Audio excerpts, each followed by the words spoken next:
मैंने जब से हरि जी तेरा नाम लिया, अभिमान दिखाना छोड़ दिया। आप लोग अभी भी अभिमान करते हो। आप लोग अभिमान इसलिए करते हो क्योंकि प्रभु का नाम लेना आया नहीं। जो सच्चा प्रेम से भगवान का नाम लेना सीख जाएगा, जो भगवान का हो जाएगा, जो भगवान के आश्रित होगा, वो कभी अहंकार नहीं करेगा। यदि आपको अहंकार है तो समझ लेना कि अभी तक भगवान ने आपको स्वीकार नहीं किया। कर लिया होता तो आपका अहंकार शून्य हो चुका होता। अहंकार बता रहा है कि अभी प्रभु ने आपको स्वीकार हो। मैंने जब से हरि जी तेरा नाम लिया, अभिमान दिखाना छोड़ दिया। आप भगवान के हो जाओगे ना तो अहंकार इस बात का नहीं कि मेरा ये और मैं ये। अहंकार, अच्छा बताओ, अहंकार अच्छा है कि बुरा है? जोर से। पर मैं इसे अच्छा बना दूं तो? आओ आओ अहंकार को अच्छा बनाते हैं। अहंकार को अच्छा कब बनाया जा सकता है? जब आपको इस बात का अहंकार हो कि मैं प्रभु का हूं, मुझे ये अहंकार है, मुझे इस बात का घमंड है कि मैं भगवान का दास हूं, मैं भगवान श्रीमन नारायण का एक छोटा सा कण हूं, उनके चरणों की रज हूं। इस बात का मुझे क्या हो? अभिमान हो। अहंकार अच्छा है। किस बात का? कि मैं भगवान का हूं। अहंकार बुरा है। कौन सा?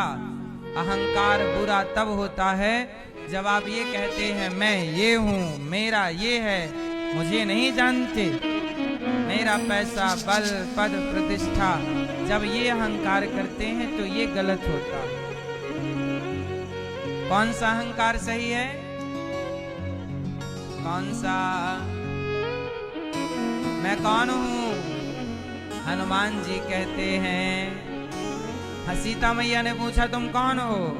हनुमान जी ने अहंकार से कहा, राम दूत मैं मातु जानकी, सत्य शपथ करुणा निधान की। हे माता, मैं राम का दूत हूं। मुझे इस बात का अभिमान है कि राम का मैं, हाँ, हो गया ना अहंकार का पोस्टमार्टम। ओ मैंने जब से हरि जी तेरा नाम लिया, अभिमान दिखाना छोड़ दिया। कौन कौन छोड़ेगा आज से? क्या छोड़ोगे? बुरा अहंकार। इस बात का तो रखिएगा कि मैं प्रभु का हूं। हाथ उठाओ, ताली बजाओ। जय हो।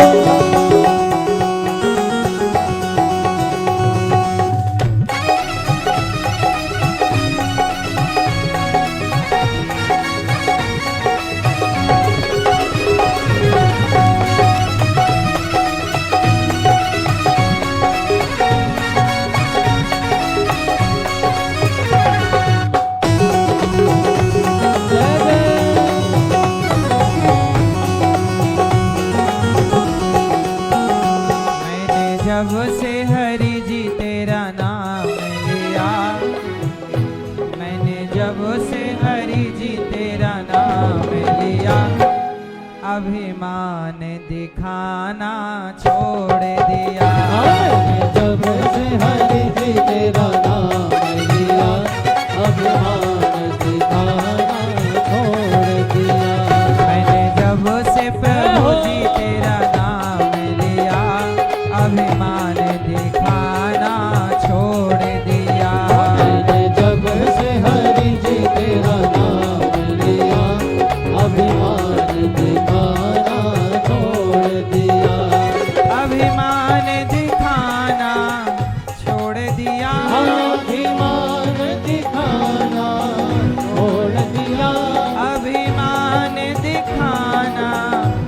छोड़ दिया, अभिमान दिखाना छोड़ दिया।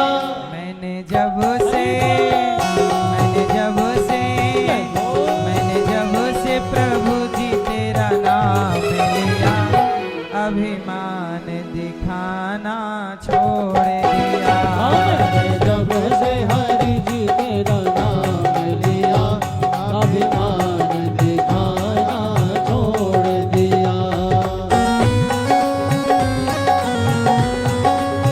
जय हो।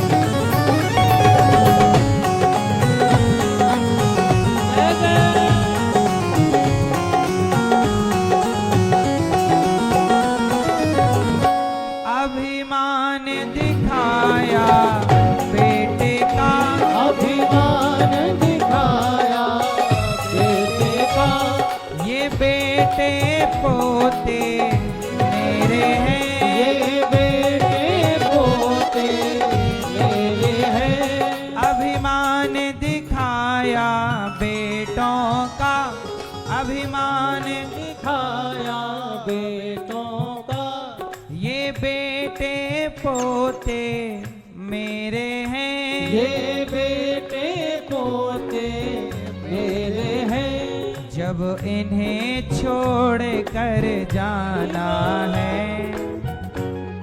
अभिमान था कि बेटा मेरा, पोता मेरा, परिवार मेरा, पर पता चला कि इन सबको तो छोड़ के हमें, जब इन्हें छोड़ कर जाना है, मैंने लाड़ लड़ाना छोड़ दिया। जब इन्हें छोड़ कर जाना है, मैंने लाड़ लड़ाना छोड़ दिया। मैंने जब से हरि जी तेरा नाम लिया, अभिमान दिखाना छोड़ दिया। मैंने जब से हरि जी तेरा नाम लिया, अभिमान दिखाना छोड़ दिया। जय हो।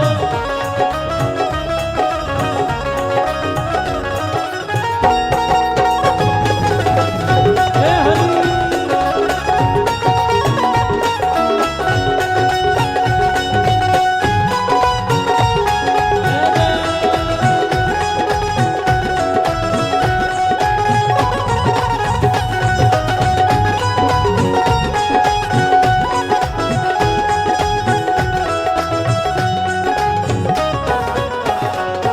अभिमान दिखाया कोठी का, ये कोठी बंगले मेरे हैं, अभिमान दिखाया कोठी का, ये कोठी बंगले मेरे हैं।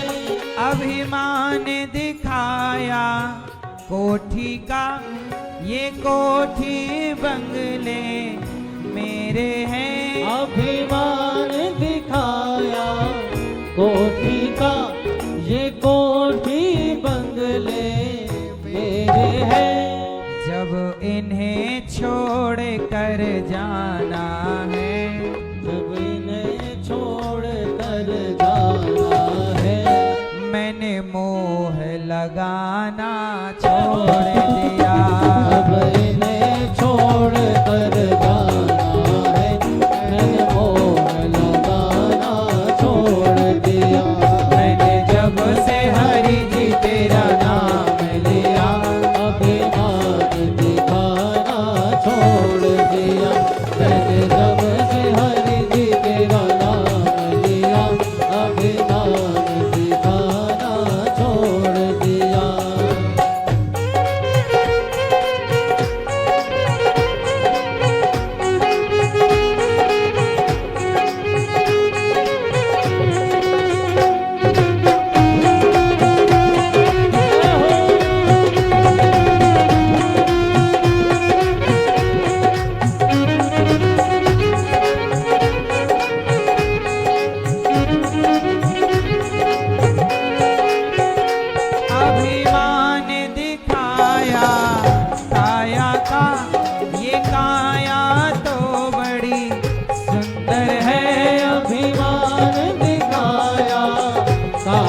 का ये काया तो बड़ी सुंदर है।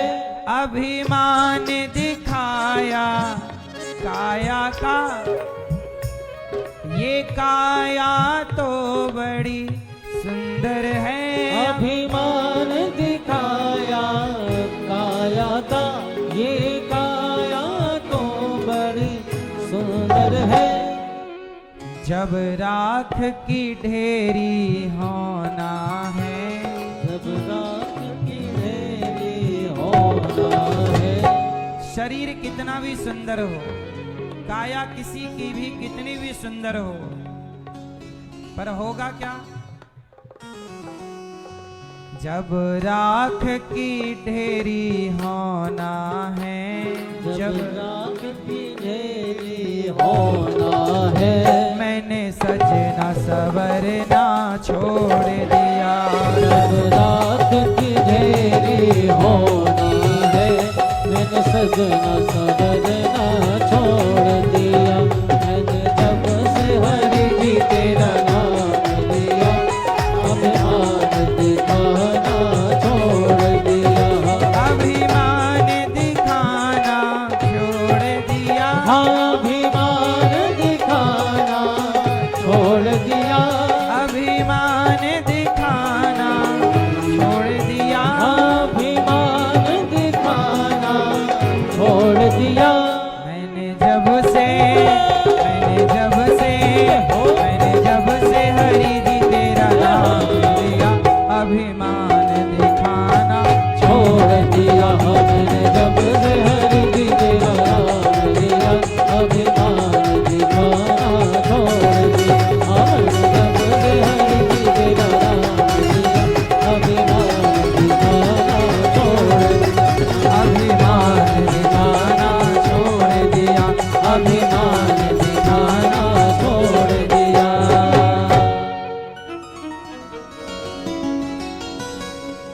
मैंने जब से हरि जी तेरा नाम लिया, अभिमान दिखाना छोड़ दिया। जब से भगवान का नाम लिया, क्या छोड़ दिया? हाँ, लोग गुरु मंत्र लेने के बाद पूछते हैं कि गुरुजी गुरु मंत्र लेने के बाद एक चीज छोड़नी पड़ती है, बताओ क्या छोड़ें? तो आप बताओ क्या छोड़ना चाहिए? कुछ लोग कहते हैं हम केला खाना छोड़ दें। हमने कहा केले ने क्या बिगाड़ा है? केला तो खाने के लिए ही ईश्वर ने बनाया है। कुछ लोग कहते हैं अंगूर खाना छोड़ दें। नहीं छोड़ो, ये तो खाने के लिए ही है। तो क्या छोड़ें? छोड़ने जैसा है क्या? अहंकार, बेवजह का क्रोध, निंदा, चुगली। अच्छा, चुगली के बिना हमारा क्या काम रुका है? निंदा के बिना हमारा क्या काम रुका है? इसलिए छोड़ना है तो अपने भीतर की तमाम बुराइयां छोड़ दीजिए और अपने जीवन को भक्ति के पथ पर जोड़कर अपना जीवन कृतार्थ कर ली। तो हम भगवान से कहते हैं कि भगवान आपको खूब दें, और जब आपको दें तो आप भी दो। दा, यशोदा, नंद, नंद बाबा और यशोदा दोनों के नाम में दा है। क्या है? दा। और दा का अर्थ है कि जब ईश्वर हमें देते हैं तो हमें भी देना। तो दा देने अर्थ में है, देते रहो, देते रहो। ईश्वर आपको देते रहें, आप जरूरतमंदों को देते रहिए। यही क्रम है सृष्टि का। तो हमारे श्री कृष्ण कुमार खन्ना जी और ममता मैया, आपकी पुत्री लता जी और जमाई नीतीश शर्मा जी,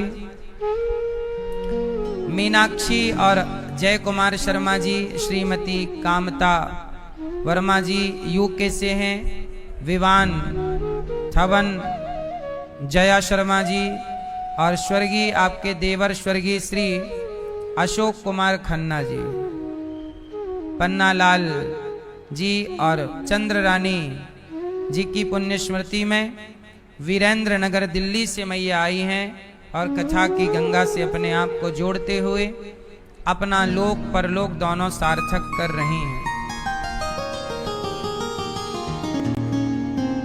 श्रीमान छन्नू राम महोबिया जी और धर्मपत्नी आपकी श्रीमती जानीबाई महोबिया जी पावन कथा को सुन रही हैं और अपने जीवन को आप कृतार्थ कर रही हैं। मैया छन्नू राम महोबिया जी, जानीबाई महोबिया जी, भागवत की कथा में आप परीक्षित बन के डुबकी लगाकर अपने 21 पीढ़ियों का उद्धार कर रहे हैं। पूरे परिवार के लिए तालियां, महोबिया परिवार के लिए।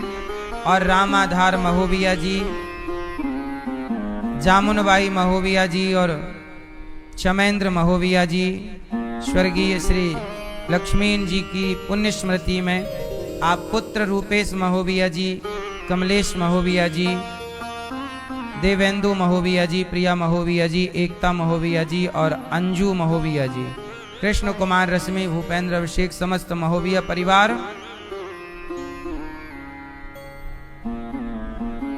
छुईगदान छत्तीसगढ़ से आप आए हैं और प्रेम से कथा की गंगा में आप सब डुबकी लगाकर जीवन को कृतार्थ कर रहे हैं।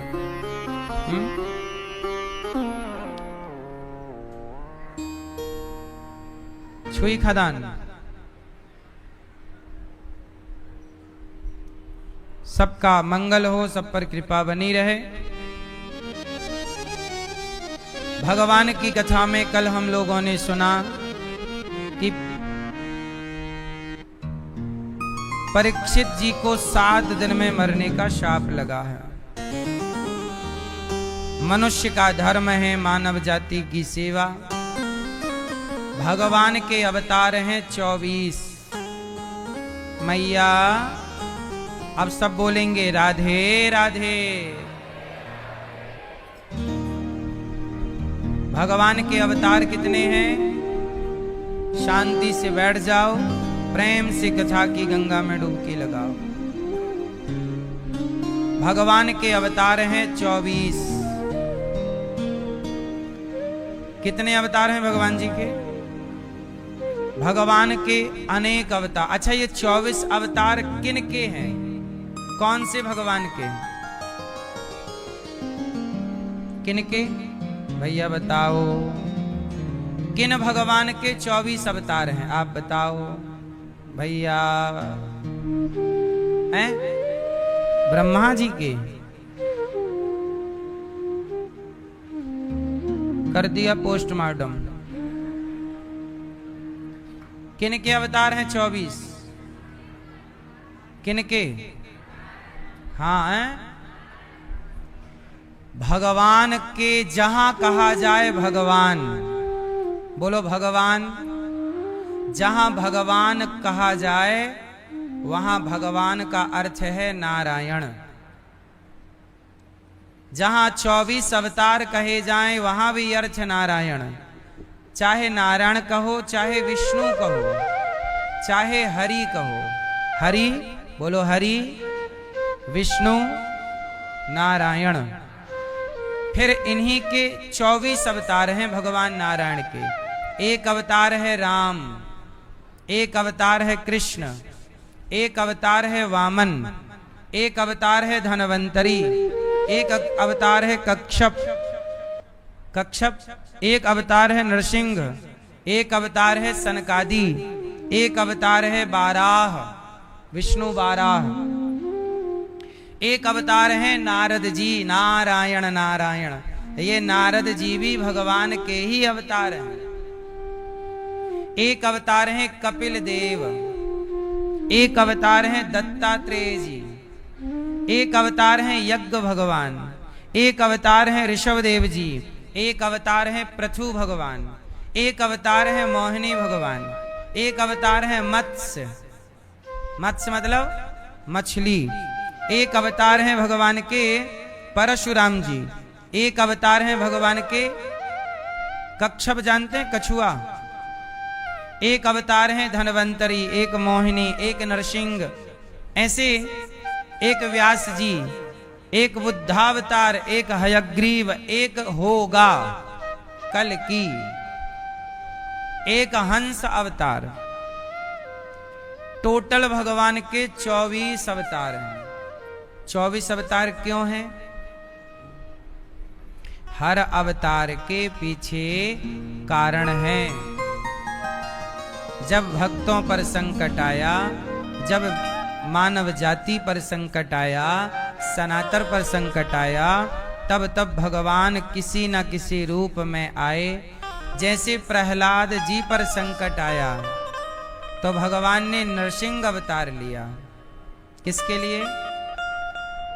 प्रहलाद जी के लिए। जब माता शबरी को दर्शन देना हो तो राम अवतार लिए। जब गीता सुनानी थी तो कृष्ण अवतार लिया। समुद्र मंथन करना तो कच्छप, धनवंतरी और मोहिनी 3 अवतार लिए। तो भगवान के ऐसे 24 अवतार हैं। कभी राम, कभी कृष्ण, कभी परशुराम। परित्राणाय साधूनां विनाशाय च दुष्कृतां धर्म संस्थापनार्थाय संभवामि युगे युगे। जब जब धरती पर जब जब हो ये धर्म की हानि, बाढ़े असुर अधम अभिमानी। जब जब धरती पर अनाचार अत्याचार बढ़ा, तब तब भगवान आए और भगवान ने तब तब आकर धर्म की स्थापना की। एक बार क्या हुआ कि वेदव्यास जी उदास बैठे थे। कौन उदास है? वेदव्यास जी। नारद जी आए, नारायण नारायण। तो नारद जी ने कहा, व्यास जी क्या हुआ, आप उदास? आपने इतने पुराण लिखे, वेदों का विस्तार किया, उदास क्यों हैं? कहा कि उदासी इसलिए है क्योंकि अभी मुझे शांति नहीं है। नारद जी बोले कि आपको शांति अभी नहीं होगी। क्यों? आपने अभी तक श्रीमद् भागवत की कथा नहीं लिखी। जब तक आप भागवत की कथा नहीं लिखोगे, अर्थात भगवान कृष्ण का चरित्र, तब तक शांति नहीं मिलेगी। तब नारद जी के कहने से वेदव्यास जी ने भागवत जी की शुरुआत की। और नारद जी ने अपना चरित्र सुनाया कि मैं दासी पुत्र था, ब्रह्मा जी, बाद में भगवान संतों की कृपा से ब्रह्मा जी का पुत्र होने का सौभाग्य मिला। इसलिए आप भी भागवत जी की रचना कीजिए। तब व्यास जी ने भागवत जी की रचना की। और भागवत लिखने के बाद भागवत जी में 18,000 श्लोक व्यास जी ने लिखे। क्या क्या लिखा भागवत जी में? भागवत जी में भगवान की कथा लिखी और भगवान से ज्यादा भगवान के भक्तों की कथा लिखी, जिसमें भगवान की और भगवान के भक्तों की दोनों कथाएं हों, उन्हें भागवत कहते हैं। जो भगवान से प्राप्त हों उन्हें भागवत जी कहते हैं। 10 लक्षण अत्र सर्गो विसर्गश्च स्थानं पोषणमुदया मनवंतरेशानु कथा निरोधो मुक्तिराश्रय। भागवत कोई सामान्य नहीं है मेरी माँ। आपको पता है भगवान नारायण भी भागवत कहते हैं और लक्ष्मी जी सुनती हैं। और भगवान नारायण 1 महीने कहते हैं तो लक्ष्मी जी 1 महीने सुनती हैं। बैकुंठ में भगवान के चरण कौन दबा रही हैं? तो भगवान नारायण कथा सुनाते हैं 1 महीने तक, तो लक्ष्मी जी सुनती हैं 1 महीने तक। फिर क्या होता है? फिर लक्ष्मी जी कथा सुनाती हैं 2 महीने तक, तो भगवान नारायण 2 महीने तक सुनते हैं। लक्ष्मी जी 1 महीने कथा सुनती हैं और लक्ष्मी जी 2 महीने सुनाती हैं, और भगवान नारायण 1 महीने सुनाते हैं और 2 महीने सुनते हैं। तो कथा सुना भी करो और बच्चों को सुनाया भी करो, पति को पत्नी को। आज हमने ये सुना, आज हमें कथा में ये बात अच्छी लगी, ये सुनाओ, रिपीट करो, रिवीजन करो। इससे क्या होगा, अच्छी बातें आपके हृदय में बैठती चली जाएंगी। यदि आपने कथा सुनी और उसे रिवीजन नहीं किया, आपस में चर्चा नहीं की, तो कल आपको क्या सुनाए थे आपको याद नहीं रहेगा। फिर तो ऐसा रहेगा, आगे आगे पाठ, पीछे पीछे सपाट।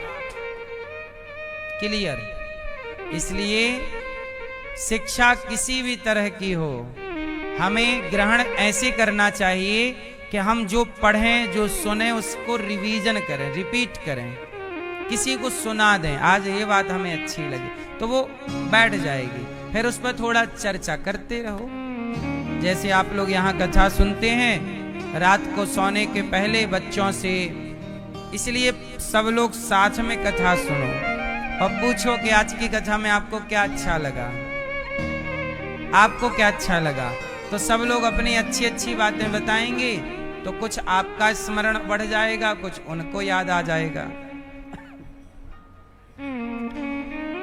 तो वेद व्यास जी ने भागवत जी की रचना की। अच्छा, भागवत जी की रचना कहां से की? महाभारत के युद्ध से। हमारे सनातन में एक बहुत बड़ा युद्ध हुआ जो महाभारत का युद्ध कहलाया। इस युद्ध में कई अक्षौहिणी सेना मारी गई, करोड़ों लोग मारे गए। अच्छा, ये बताइए कि पांडव और कौरवों के युद्ध में ये दोनों का युद्ध हुआ क्यों? बताओ। महाभारत युद्ध जो हुआ ये किस लिए हुआ, क्यों हुआ?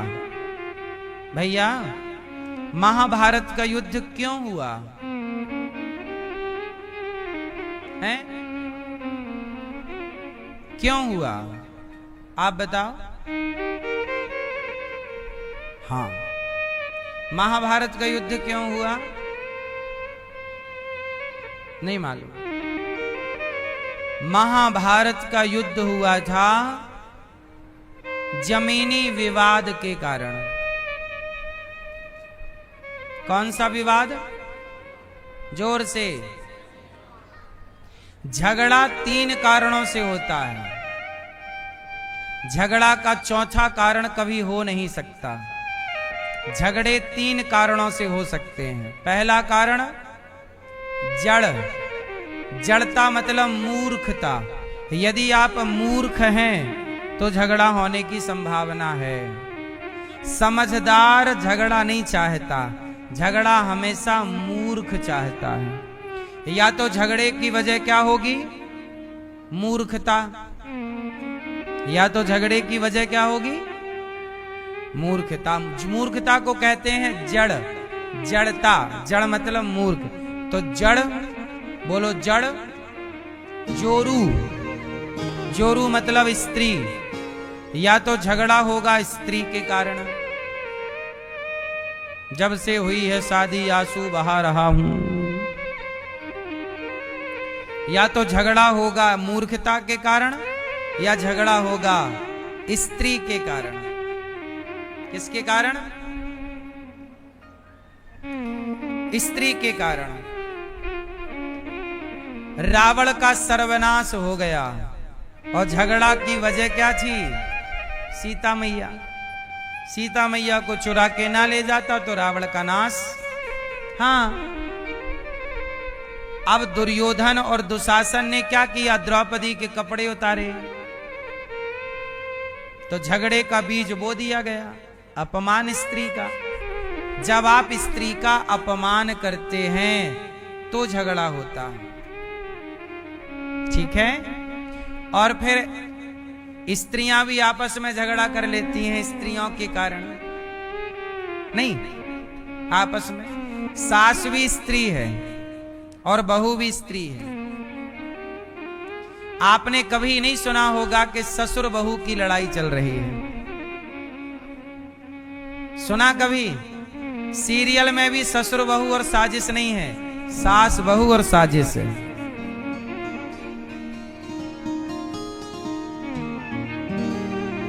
ससुर का झगड़ा नहीं है, झगड़ा किसका है? सास का। वो सास भी स्त्री है और बहू भी स्त्री है। स्त्रियां ही स्त्रियों से ज्यादा लड़ती हैं। झगड़ा देखो, सास बहू का झगड़ा, देवरानी जिठानी का झगड़ा, ननंद भौजाई का झगड़ा। पुरुषों में भाई भाई का झगड़ा। और क्या है पुरुषों में? पुरुषों में, अच्छा ये बताओ, झगड़ा ज्यादा किस में होता है, पुरुषों में कि स्त्रियों में? जोर से। एक कमरे में 4 पुरुष छोड़ दीजिए और एक कमरे में 4 स्त्रियां छोड़ दीजिए और 1 साल बाद लौट के आइए।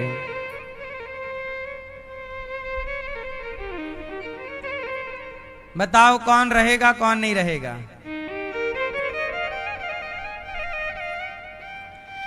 एक साथ एक कमरे में पुरुष रह सकता है, ऐसा सुना है मैंने। स्त्रियों का रहना बड़ा कठिन हो जाता है।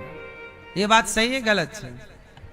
इसलिए झगड़े की जड़ जोरू और जमीन। झगड़े की जड़ 3, जड़ जोरू और जमीन।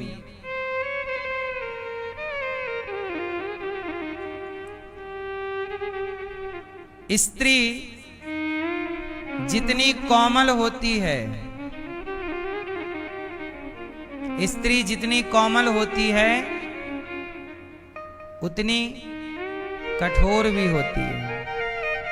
ये बात सही है कि गलत है? स्त्री का दिल, स्त्री को मां कहा जाता है। मां जैसी ममता कहां होगी? स्त्री जितनी कोमल उतनी ही कठोर हो जाती है वो कई बार। इसलिए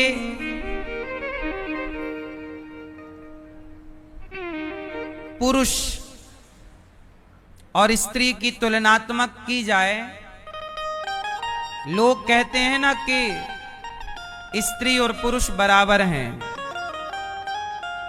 कौन? अच्छा, स्त्री पुरुष बराबर हैं कि कोई बड़ा छोटा है? उत्तर दो। बेटा बेटी बराबर हैं कि बड़ा छोटा है? कौन कौन बड़ा कौन छोटा?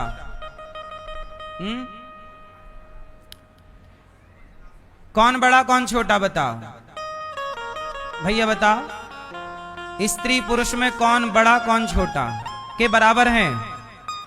जोर से बोलो, कौन बड़ा?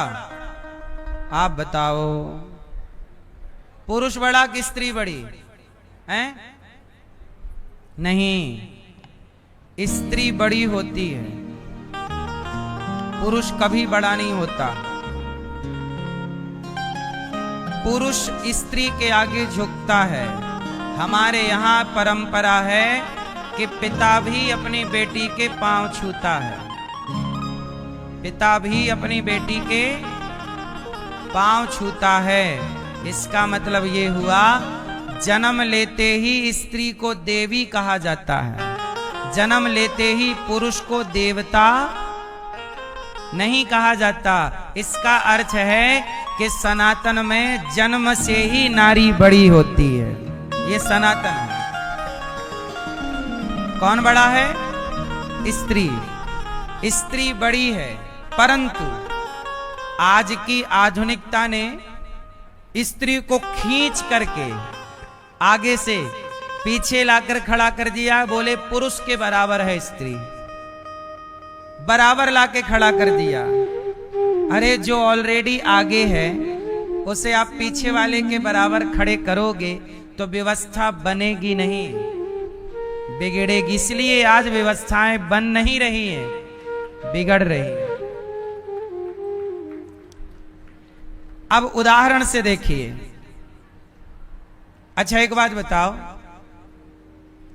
पुरुष जब विवाह करता है तो उस लड़की से विवाह कर लेता है जो लड़की पढ़ी लिखी भी कम हो और कमाती कुछ ना हो। पुरुष हमेशा, लगभग सब केसों में नहीं, और ये बातें सबके लिए नहीं है, पुरुष हमेशा उस लड़की से विवाह कर सकता है या कर लेता है जो पढ़ी भी कम हो और कमाती भी ना हो। क्यों? ना कमाने वाली लड़की से कौन विवाह कर लेता है? पुरुष। परंतु यदि लड़की पढ़ लिख जाए और वो कमाने लग जाए तो फिर बिना कमाने वाले पुरुष से वो विवाह नहीं कर सकती। ये बात सही है कि गलत हम पूछ रहे हैं आपसे केवल। पुरुष कर लेता है कम पढ़ी लिखी लड़की से और ना कमाने वाली लड़की से, पर लड़की यदि पढ़ लिख जाएगी, पुरुष पढ़ लिख जाएगा तो अनपढ़ लड़की से कर लेगा ब्याह। पढ़ा लिखा भी अनपढ़ से कर लेता है, हाँ या ना? पर स्त्री पढ़ जाए तो फिर वो कम पढ़े लिखे आदमी से ब्याह नहीं कर सकती। ये सही है कि गलत केवल हम पूछ रहे हैं, आपके पास उत्तर है तो बताओ। अब इससे व्यवस्था बनेगी कि बिगड़ेगी? व्यवस्था बनाने के लिए बराबरी क्या चाहिए, इक्वल क्या चाहिए? कि लड़का भी यदि कम पढ़ी लिखी से ब्याह कर लेता है ना कमाने वाली से, तो लड़की भी पढ़ लिख करके ना पढ़े लिखे और ना कमाने वाले से भी ब्याह करके तब ना बराबरी होगी। सही है? इसलिए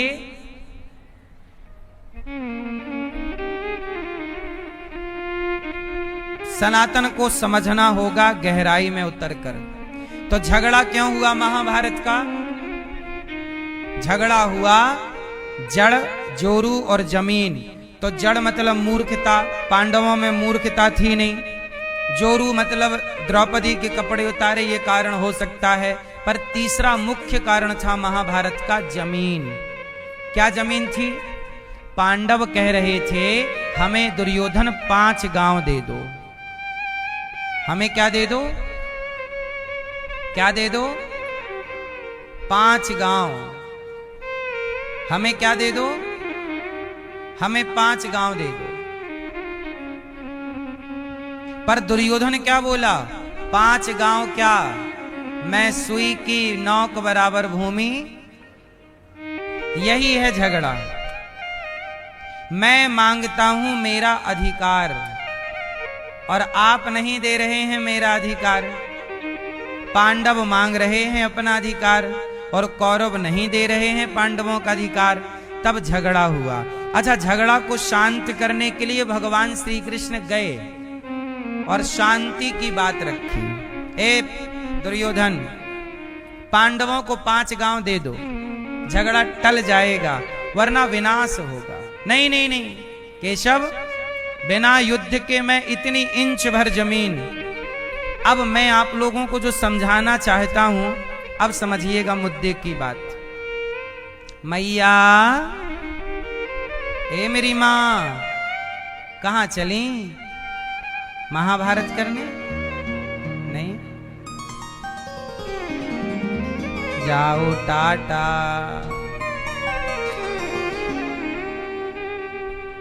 जल्दी आना। अब शांति से बैठो। अच्छा ये बताओ, दुर्योधन कह रहा है मैं 5 गांव क्या सुई की नोक बराबर नहीं दूंगा। अच्छा, जब दुर्योधन मरा तो जिस जमीन के लिए लड़ा, क्या वो जमीन दुर्योधन के संग गई? अच्छा, पांडव जीते और जब पांडव गए तो क्या वो जमीन पांडवों के संग गई?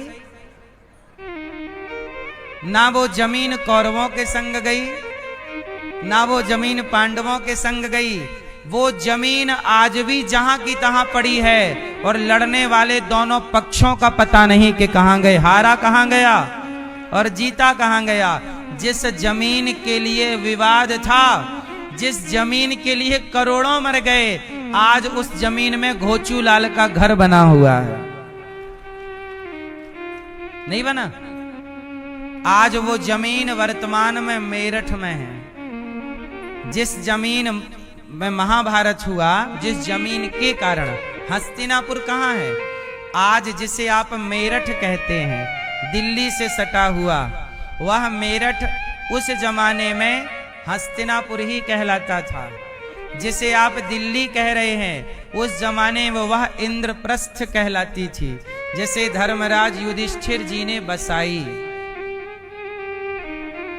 तो जिन जमीनों के लिए लड़ाइयां हुई, वो जमीनें आज भी वहीं पड़ी हैं, आज भी उनमें किसी किसी का घर है। लड़के चले। इसलिए कहता हूं, समझदार व्यक्ति झगड़े को नहीं चुनता। झगड़ा कैसा भी हो, विनाशकारी होता है। इसलिए आप सबसे हाथ जोड़कर प्रार्थना करूं, किसी से लड़ने की जरूरत ना पड़े, ऐसा सोचा करो। परिवार में सास बहू को, देवरानी जेठानी को, भाई भाई को, पिता पुत्र को, मित्र मित्र को, अड़ोसी पड़ोसी, कोई भी हो, कोशिश करिए कि झगड़े से बचें। झगड़ा किसी के लिए हितकर आज तक नहीं रहा। रावण ने झगड़ा पाल लिया, सीता जी को चुरा लाया, सबने समझाया, लौटा दो सीता जी, लौटा दो सीता जी, लौटा दो। रावण लौटा दो सीता जी, लौटा दो। रावण को सबने समझाया, एक ना सुनी, और वही उसके नाश का कारण हो गया। इसलिए जब कोई व्यक्ति समझाए कुछ, तो समझ लेना चाहिए। कई बार आप नहीं समझते। जैसे रावण को समझाने के लिए लंका हनुमान जी गए। राम जी ने भेजा, जाओ हनुमान समझा के आओ अपने चेला को, क्योंकि हनुमान जी साक्षात शिव हैं और रावण शिव का पुजारी है। तो राम जी को लगा शायद गुरु जी समझाएंगे तो चेला समझ जाएगा, पर रावण इतना घमंडी था कि वो गुरु की बात भी समझने को तैयार नहीं था। और जब नहीं समझा तो हिस्से में आया सर्वनाश। इसलिए झगड़ा समाधान नहीं होता। अच्छा, आप कहो कि अब गुरुजी बताओ कि झगड़ा ना हो क्या करें? तो झगड़ा ना हो इसके लिए एक मंत्र है मेरे पास, कहो तो बताऊं। किस किस को बताऊं? किस किस को बताऊं? मतलब आप लोग झगड़ा करते हैं, तो काहे करती हो मेरी मां? एक मंत्र है मेरे पास, वो आप कर लो फॉलो, झगड़ा ही नहीं होगा। मैया कहां चली? झगड़ा करने नहीं जा रही हो मेरी मां? गुस्सा हो गई क्या? जाओ टाटा। सुनो, झगड़ा ना हो इसका मंत्र है, सब लोग अपनी एक उंगली उठाओ, सब लोग उंगली उठाओ और इसे यहां रखो। ए लाल छोरी, मैया उंगली उठाओ अपनी एक, रखो यहां। ए पीली मैया, मैया बोली मैं नहीं मुंह बंद करूंगी महाराज, तुम कितना भी समझा लो। झगड़ा को समाप्त करना है तो आप कई बार कहते हो कि तुम समझदारी का परिचय दो, सामने वाले से उम्मीद मत करो कि वो समझदारी का परिचय देगा। समझदारी की शुरुआत हमें खुद से करनी चाहिए। समझदारी की पहल हम करें और इस बार ये चक्र तोड़ दें। तुमने गाली दी तो हमने गाली दी, हमने दी तो तुमने दी, यही चलता रहता है। इसमें एक काम करना पड़ेगा, किसी को समझदार होना पड़ेगा, और जब कोई एक गाली दे तो दूसरे को चुप रहना होगा, और जब चुप रहोगे तो वो जो चक्र है वो टूट जाएगा। सही है भाई, तुमने हमें दी, हमने तुम्हें दी, ये चक्र है ना। अब इसे तोड़ना हो तो क्या करना पड़ेगा? एक को तो जिठानी कुछ कहे तो देवरानी चुप रहे, देवरानी कुछ कहे तो जिठानी, सास कुछ कहे तो बहू। मुझे लगता है चुप रहना समझदारी है। अब उदाहरण से समझते हैं।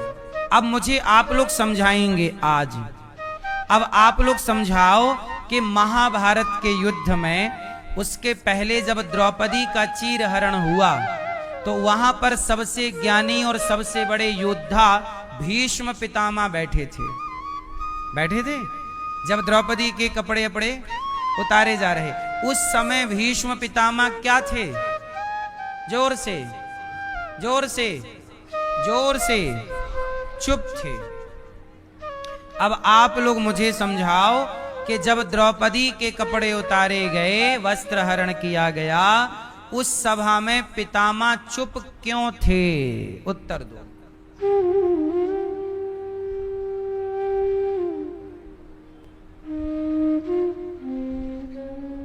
मैया क्यों थे? अब तो बोलो, उंगली हटाओ,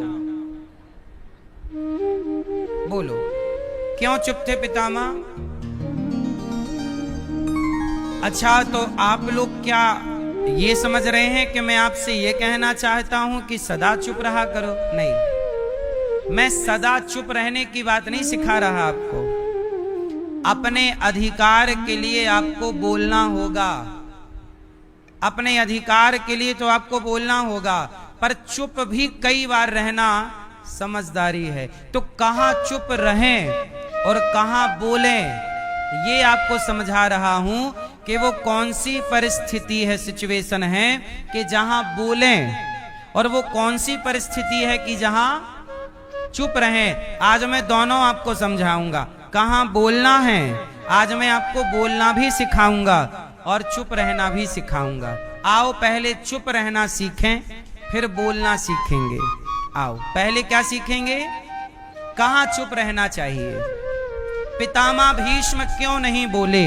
उत्तर आप दीजिए। नहीं, आप दीजिए भैया, आप दीजिए चश्मा वाले। पितामह चुप क्यों थे? पीछे वाले भैया, पीछे वाले, चलो आप बता दो। हैं?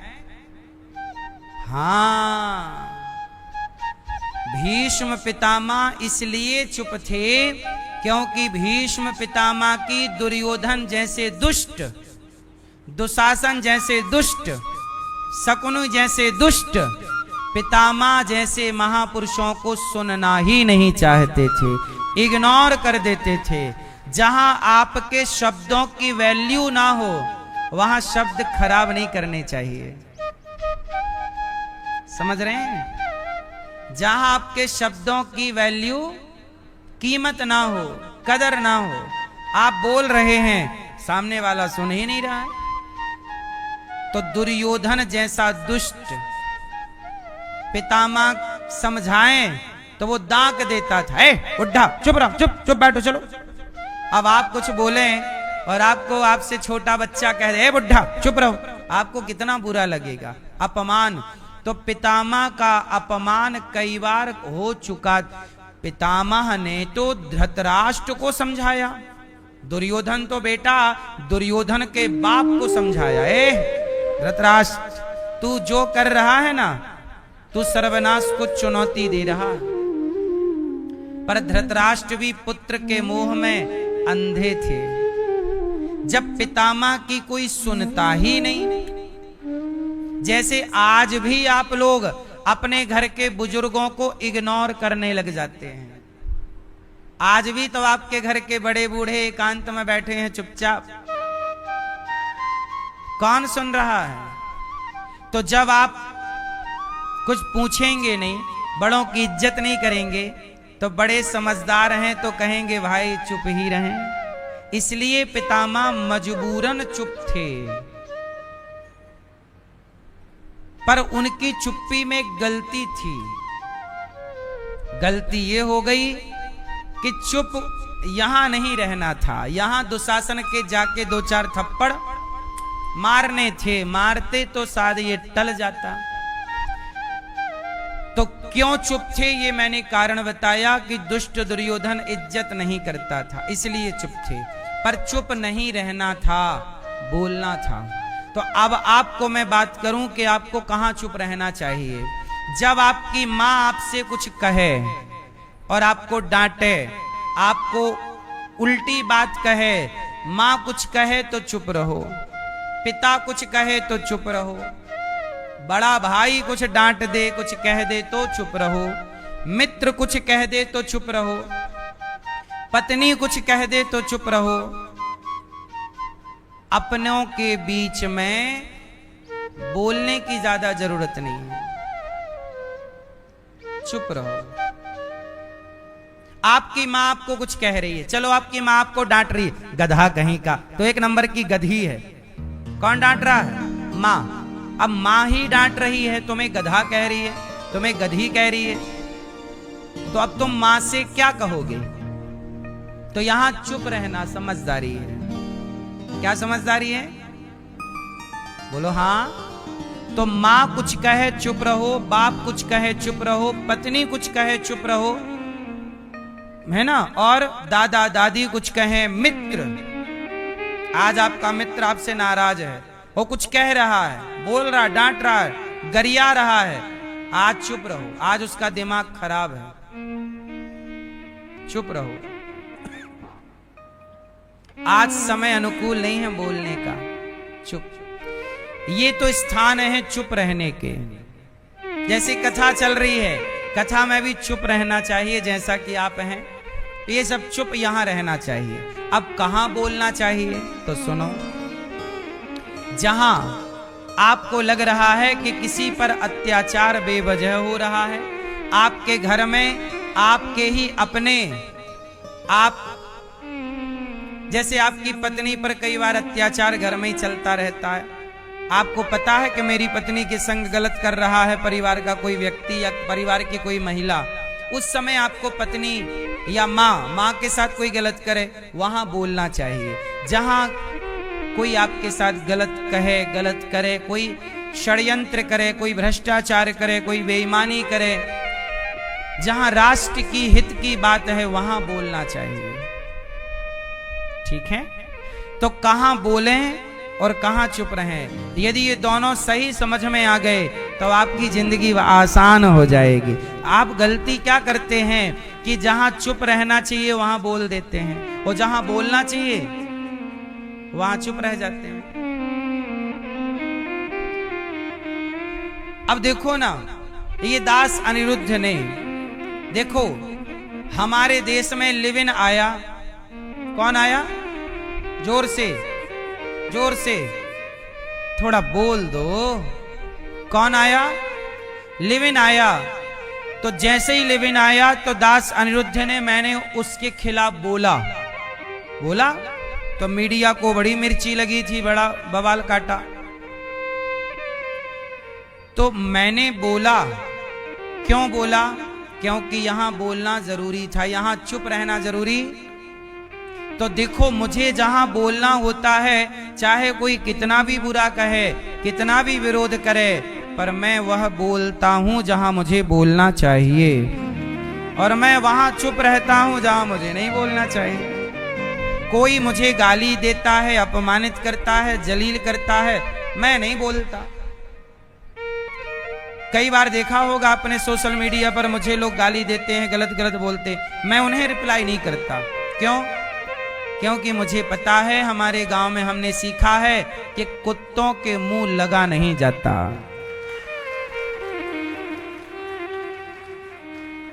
कुत्तों के मुंह लगा नहीं। कौन कुत्तों के मुंह लगे?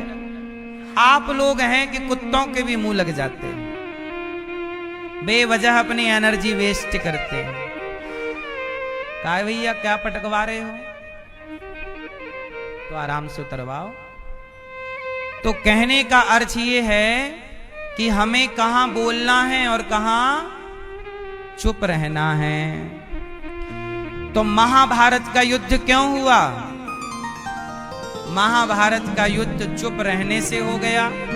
महाभारत का युद्ध जमीन के इसलिए कहता हूं कि अपने बच्चों का सही सही बंटवारा टाइम पे कर दो, कुछ अपने पास बचा के रख लो।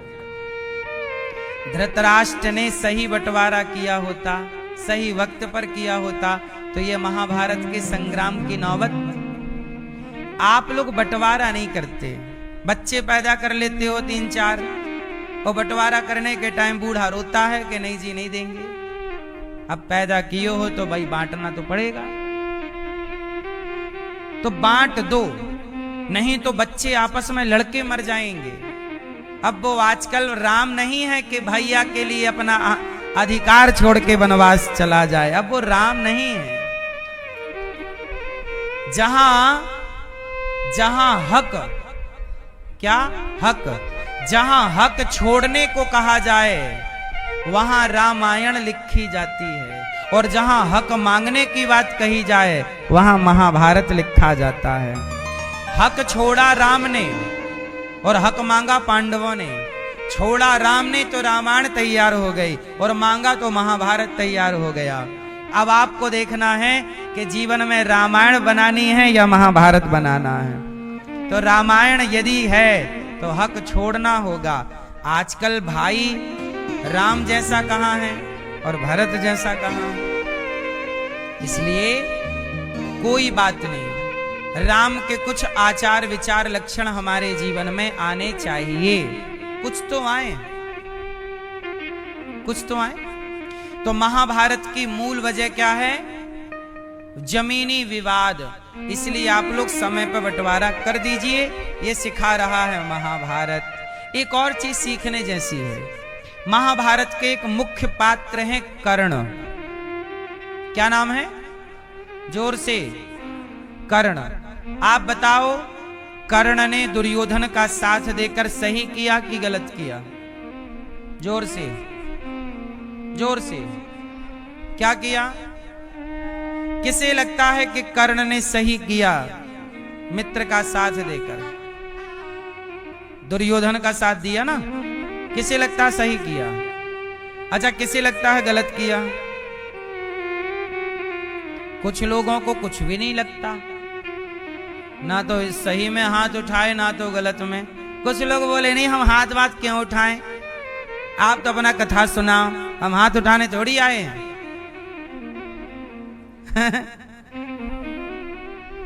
आलसी हो एक नंबर के। सुनो, कर्ण ने दुर्योधन का साथ दिया।